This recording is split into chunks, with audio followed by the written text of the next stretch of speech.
Hello, Star Wars and unboxing fans. Welcome to another episode of Darth Tuba Star Wars Unboxing Show. I'm your host, Darth Tuba, and this is an on-the-road edition of Darth Tuba Show. We are on a toy run and checking things out. My first stop was actually at an antique store, and I'm sorry I didn't film it. I was a little weirded out by the place. Not so much the antique store itself. It was actually in a mall near the kind of the town next door to my town, and unfortunately, what I noticed was that the mall was pretty sad. There was quite a bit of closed stores, and it's kind of just, messing with me a little bit, I guess.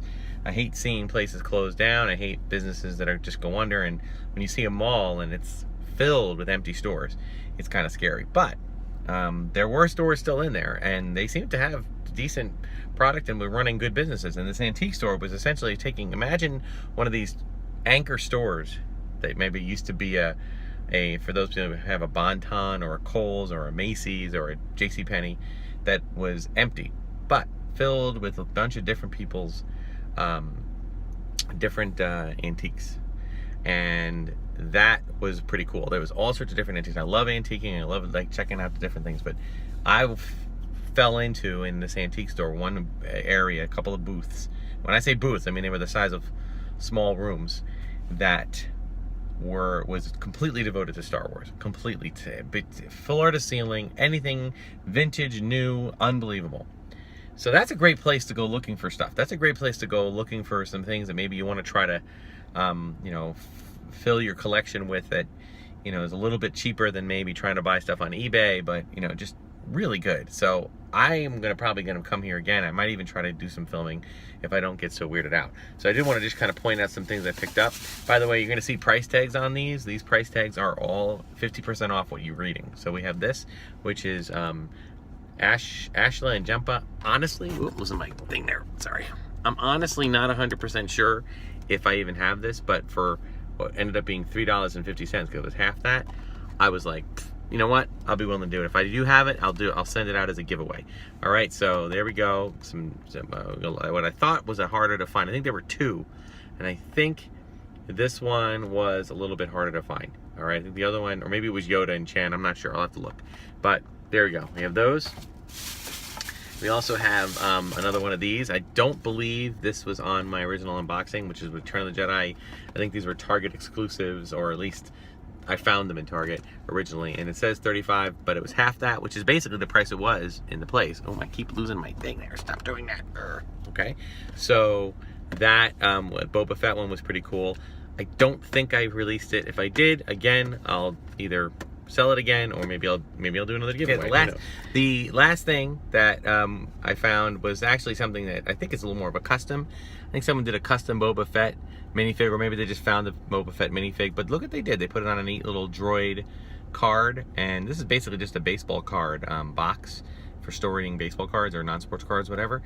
I thought it was such a cool thing, and what a great idea to use, an idea to do with minifigs. They just basically got a, I guess they printed out or maybe it is like a card stock thing. I'm not even actually sure where they got the card back from, but you could probably make that. This is such a cool idea, and I'm really in love with this, and I kind of think that deep down inside I might want to do this, like maybe get a few of these and get a few carded backs and start doing this with figures. It's just a simple base and a couple of things. I mean, it's costs a little bit of money to do, but it's still a cool idea. But anyway, I love the droids, the card backing. So this is one that I'll probably just display like this. So overall, those are the three items I found. That I will probably be revisiting that store. I don't know if it's gonna be. The thing is, again, this mall, I think it does not. I don't think it's planning on being around much longer. So I'm gonna make a couple of frequent trips when I can back to this place and see what else I can pick up. There's some really cool stuff, so I'm excited about it. So anyway, that's there, and I'll see what else we have around this town. This town has a little bit of I think there's a Target and there's a Walmart, so I'll kind of, give you the rundown as we're going. So here we go.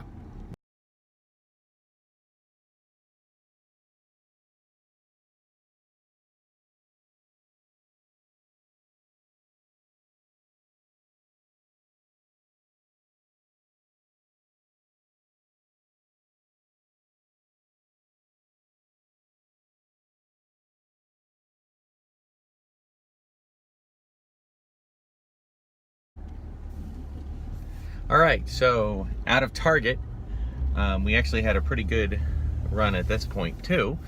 We I ended up picking up the Solo Star Wars Story Millennium Falcon Hasbro playset, which was regularly on sale. Well, was normally on sale for $100, but they had a $25 off if you spend $100 or more.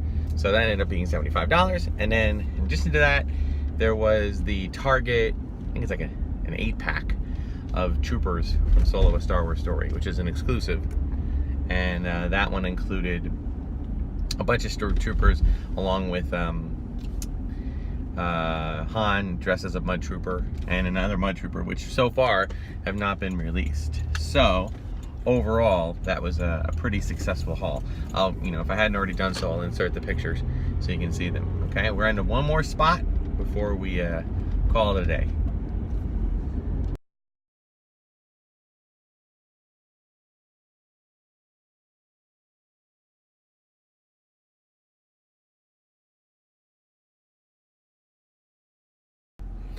Okay, so we're back, and our final stop, we did have another success. We got the Mimbam Stormtrooper, Mimbam. Now, I remember this being a little less clean. I thought they were a little bit muddier, but there's mud troopers, which were different than Stormtroopers. So, I'll have to look at the movie again to kind of clarify that. So, overall, pretty good outing. I think the most exciting part was finding an antique store that had a whole dedicated Star Wars section. And if you look around and wherever you live, you might find these kind of things. I mean, in fact, when I was in college and Star Wars was in the dark times, this was in the late 80s, early 90s, nothing going on for Star Wars.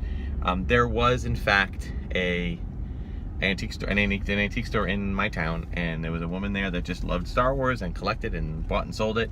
And I bought a lot of my vintage collection, all the little nooks and crannies that I wasn't able to get when it first came out, and a lot of other little things, and that was kind of what held me over until we got into the prequels and everything else. So look around, you'd be surprised.